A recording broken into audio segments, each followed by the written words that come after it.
வணக்கம். இன்னைக்கு நம்ம பார்க்க போற டாபிக் CSS டிஸ்ப்ளே ப்ராப்பர்ட்டீஸ். ஒரு HTML எலிமெண்ட் ஒரே நேர்கோட்டில் டிஸ்ப்ளே ஆகணுமா இல்ல அடுத்தடுத்த லைன் டிஸ்ப்ளே ஆகணுமா அப்படின்றது நிர்ணயிக்கிறது இந்த CSS டிஸ்ப்ளே ப்ராப்பர்ட்டீஸ் தாங்க. இன்னைக்கு இந்த ப்ராப்பர்ட்டீஸ்ல நம்ம 4 விதமான ப்ராப்பர்ட்டீஸ் பத்தி பார்க்க போறோம். இந்த ப்ராப்பர்ட்டீஸை எக்ஸாம்பிளோட என்னோட கோடிங்ல நான் உங்களுக்கு எக்ஸ்பிளைன் பண்ணி காட்டுறேன். இப்போ நம்மளோட ஒர்க் ஃபைலுக்கு போகலாம். ஒர்க் ஃபைலுக்கு போகிறதுக்கு முன்னாடி நிறைய பேருக்கு இப்போவே ஒரு டவுட் இருக்கும். இன்லைன்னா என்ன, பிளாக்னா என்னன்ட்டு. ஃபஸ்ட்டு இன்லைனுக்கும் பிளாக்குக்கும் டிஃப்ரென்ஸ் நான் நடத்திடுறேன். அதுக்கப்புறமா இந்த ப்ராப்பர்ட்டிஸை பற்றி டெப்த்தாக பார்க்கலாம். ஓகேங்களா? இப்போ நம்ம ஒர்க் ஃபைலுக்குள்ளே என்டர் ஆகிட்டோம். ஆல்ரெடி ஒர்க் ஃபைலில் HTMLையும் CSS ஃபைலையும் செப்பரேட்டாக வச்சுருக்கோம்.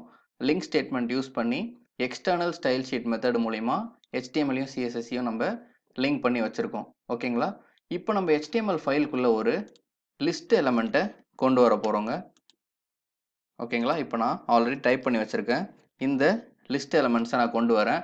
நார்மலாக பார்த்தீங்கன்னா HTMLல லிஸ்ட் டேக் வந்து ஒரு பிளாக் எலமெண்ட். முதல்ல பிளாக் எலமெண்ட்னா என்னன்றதை அவுட்புட் மூலிமா நான் உங்களுக்கு எக்ஸ்பிளைன் பண்ணுறேன். இப்போ இதோட அவுட்புட் உங்களுக்கு இந்த மாதிரி தான் வரும். லிஸ்ட்டோட அவுட்புட் நார்மலாக உங்களுக்கு தெரியும், அடுத்த லைனுக்கு அடுத்த லைன் தான் வரும். இந்த மாதிரி ஒரு எலமெண்ட் போட்ட பிறகு அடுத்த லைனுக்கு இன்னொரு எலமெண்ட் வர்றது தான் பிளாக் எலமெண்ட். இப்போ இதில் பார்த்தீங்கன்னா ஃபர்ஸ்ட் எலமெண்ட்டு ஹோமுன்ற கண்டென்ட்டை வச்சிருக்கு, அடுத்த எலமெண்ட் அபவுட்னு வச்சிருக்கு. இதில் பார்த்தீங்கன்னா ஏன் ஹோம் பக்கத்துலேயே அபவுட் வராமல் அடுத்த லைனில் வந்திருக்குன்னா, ஏன்னா எல்ஐ டேகுன்றது ஒரு பிளாக் லெவல் எலமெண்ட். பிளாக்னாலே அந்த ஃபுல் பிளாக்கே அந்த ஒரு எலமெண்ட் மட்டுமே ஆக்குபை பண்ணி அடுத்த லைன் தான் இன்னொரு எலமெண்ட் அதுக்கு ஸ்பேஸ் கொடுக்கும். இப்போ உங்களுக்கு பிளாக் எலமெண்ட்னா என்னன்றது கிளியராக புரிஞ்சிருக்கும். கரெக்டுங்களா? இப்போ இந்த பிளாக் எலமெண்ட்டை இன்லைனாக மாற்றுறதுக்கு தான் நம்ம இந்த ப்ராப்பர்ட்டியை யூஸ் பண்ணுவோம். இப்போ உதாரணத்துக்கு இப்போ இந்த எல்ஐ இருக்கு. இப்போ இந்த யூஎல்குள்ள இருக்கிற லிஸ்ட்டு நான் வந்துட்டு அதோட டிஸ்பிளேயோட மெத்தடே மாற்ற போகிறேன். அதுக்கு நம்ம இந்த டிஸ்பிளே இன்லைன்ன்ற ப்ராப்பர்ட்டியை செலக்ட் பண்ணி அப்ளை பண்ணிங்கன்னா இப்போ பாருங்க, டிஃபால்ட்டாக ஒரு லிஸ்ட்டு வந்து பிளாக் எலமெண்ட்டாக இருக்குது, அடுத்த லைன் வருது. இப்போ நம்ம வந்து டிஸ்பிளே இன்லைன் கொடுக்கறதுனால இது எல்லாமே உங்களுக்கு சேம் லைனில் டிஸ்பிளே ஆகுங்க. கிளியருங்களா? ஸோ இந்த மாதிரி தான் நம்ம பிளாக் எலமெண்ட்டை இன்லைனாக கன்வெர்ட் பண்ணிப்போம். இந்த மாதிரி மெத்தட்லாம் எங்கெங்கே யூஸ் ஆகுதுன்னு கேட்டிங்கன்னா, ஒரு வெப்சைட் எடுத்துக்கிட்டிங்கன்னா அதோட மெனு பார் எல்லாத்தையுமே நம்ம இந்த மாதிரி மெத்தட் யூஸ் பண்ணி தான் கிரியேட் பண்ணுவாங்க. நார்மலாக ஒரு வெப்சைட்டில் நீங்கள் மெனு பார் பார்த்தீங்கன்னா அந்த மெனு பாரை எல்ஐ டேக் யூஸ் பண்ணி தான் கிரியேட் பண்ணுவாங்க. ஸோ எல்ஐ டேக் யூஸ் பண்ணி கிரியேட் பண்ணும்போது அது பிளாக் லெவல் எலமெண்ட்டாக கிரியேட் ஆகும். அந்த எல்ஐக்கு அவங்க டிஸ்பிளே இன்லைன்ன்ற ப்ராப்பர்ட்டி அப்ளை பண்ணுறதுனால அது உங்களுக்கு இந்த மாதிரி சேஞ்ச் ஆகி டிஸ்பிளே ஆகுங்க. இப்போ உங்களுக்கு கிளியராக புரிஞ்சிருக்கும்னு நினைக்கிறேன். இப்போ நான் இது வரைக்கும் உங்களுக்கு என்ன நடத்திருக்குன்னா, ஒரு பிளாக் லெவல் எலமெண்ட்டோட அவுட்புட் எப்படி இருக்கும், ஒரு பிளாக் லெவல் எலமெண்ட்டை எப்படி இன்லைனாக மாற்றுறதுன்றதை பார்த்தீங்க. இப்போ அடுத்ததான் நம்ம பார்க்க போகிறது ஒரு இன்லைன் எலமெண்ட்டோட அவுட்புட் எப்படி இருக்கும், அந்த இன்லைன் எலமெண்ட்டை எப்படி பிளாக்காக மாற்றுறதுன்னு பார்க்கலாம். ஒரு இன்லைன் எலமெண்ட்டுக்கான எக்ஸாம்பிள் நீங்கள் பார்த்தீங்கன்னா ஸ்பேன்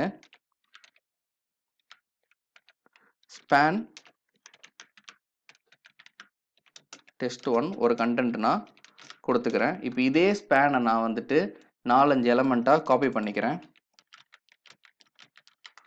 ஓகேங்களா? நம்பர்ஸ் மட்டும் சேஞ்ச் பண்ணிக்கலாம்.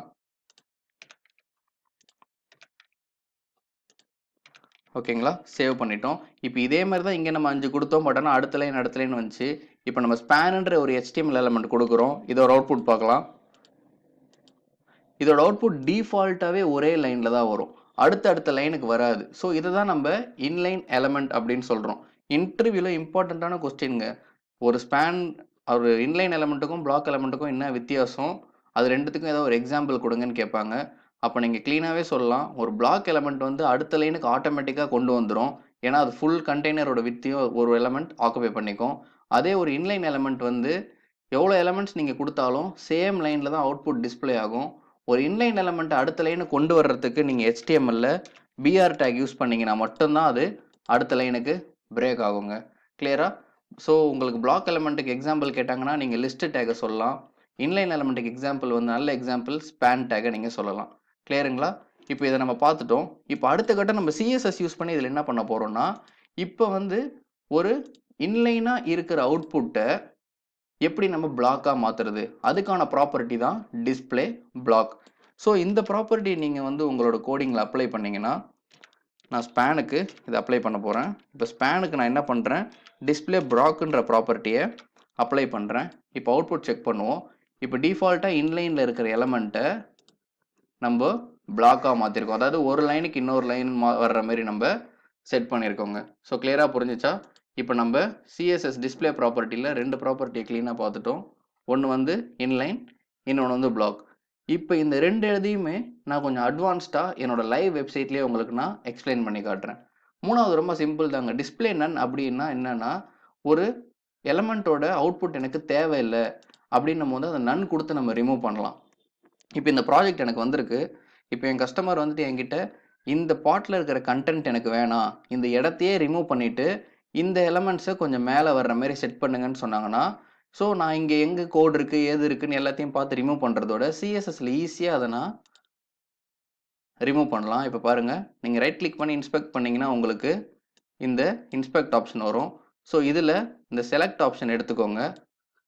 செலக்டை எடுத்துட்டு அந்த எலமெண்ட் மேலே செலக்ட் பண்ணிங்கன்னா அது எங்கே இருக்குன்னு தெரியும். இங்கே பாருங்கள், நம்மளோடது வந்து ஸ்ட்ராங்குன்ற டேகுக்குள்ளே டிஸ்பிளே இருக்குது. இப்போ இந்த ஸ்ட்ராங்குன்ற டேகுக்கு சிஎஸ்எஸ் அப்ளை பண்ணி செக் பண்ணி பார்க்கணுன்னா, இதனால வெப்சைட்டில் எந்த அஃபெக்டும் ஆகாது. நம்ம செக் பண்ணி பார்க்கறதுக்காக தான் இதை யூஸ் பண்ணுறோம். இந்த ப்ளஸ்ஸை கிளிக் பண்ணிங்கன்னா அந்த ஸ்ட்ராங் இங்கே வந்துடும். இப்போ நம்ம படிக்க போகிற ப்ராப்பர்ட்டி பார்த்தீங்கன்னா டிஸ்பிளே நன். இப்போ நான் நன்னுன்னு கொடுத்ததுனால என்ன ஆச்சுன்னு பாருங்கள். இப்போ நம்ம நன்னுன்னு கொடுத்ததுனால நம்ம அங்கே நினச்ச அந்த இடம் வந்து உங்களுக்கு டிஸ்பிளேலேருந்து மறைஞ்சிருச்சு. அது மட்டும் இல்லாமல் கீழே இருந்தது ஆட்டோமேட்டிக்காக கொஞ்சம் மேலே வந்துருச்சு. ஸோ ஒரு எலமெண்ட் உங்களுக்கு தேவையில்லை அப்படின்னு நினச்சிங்கன்னா நீங்கள் டிஸ்பிளே நன்னுன்ற ப்ராப்பர்ட்டி யூஸ் பண்ணிங்கன்னா அந்த எலமெண்ட் வந்து உங்களுக்கு ஸ்க்ரீன்லேருந்து மறைஞ்சிருங்க. அதே மாதிரி விசிபிலிட்டினா என்ன? இது ரெண்டும் கூட ஒரு இம்பார்ட்டண்டான கொஸ்டின். டிஸ்பிளே நன்னுக்கும் விசிபிலிட்டி ஹிட்டனுக்கும் என்ன டிஃப்ரென்ஸ்ன்றது ஒரு நல்ல இன்டர்வியூ கொஸ்டின். ரெண்டுமே சேம் யூஸ் தான். பட் ஆனால் விசிபிலிட்டி ஹிட்டன் கொடுத்தா என்ன ஆகுதுன்னு நீங்களே பாருங்கள். இப்போ அதே மெத்தடில் நம்ம விசிபிலிட்டி ஹிட்டன் கொடுக்க போகிறோம். எப்பயுமே எலமெண்ட்ஸில் செலக்ட் பண்ணிக்கணும். செலக்ட் பண்ணியாச்சு, ஸ்ட்ராங் இருக்குது. இங்கே நம்ம இது ஓகேங்களா? இப்போ நம்ம விசிபிலிட்டியை ஹிடன் பண்ண போகிறோம். ஓகேங்களா? நீங்கள் ஹிடன் பண்ணிங்கனாலும் அந்த கண்டென்ட் மறையும். பட் ஆனால் அந்த கண்டென்ட் மறைஞ்ச அந்த இடம் வந்து உங்களுக்கு காலி ஆகாது. அதாவது அந்த கண்டென்ட் எடுத்துக்கிட்ட அந்த கேப் இருக்குல்ல, அது அப்படியே தான் இருக்கும் உங்களுக்கு. ஸோ கண்டென்ட் மறைஞ்சிரும், ஆனால் அது எடுத்துக்கிட்ட இடம் மறையாது. ஆனால் நீங்கள் வந்துட்டு இதுவே டிஸ்பிளே நன் கொடுத்தீங்கன்னா கண்டென்ட்டும் மறைஞ்சிரும், அது எடுத்துகிட்டு இருந்த இடமும் மறைஞ்சிரும். புரியுதுங்களா?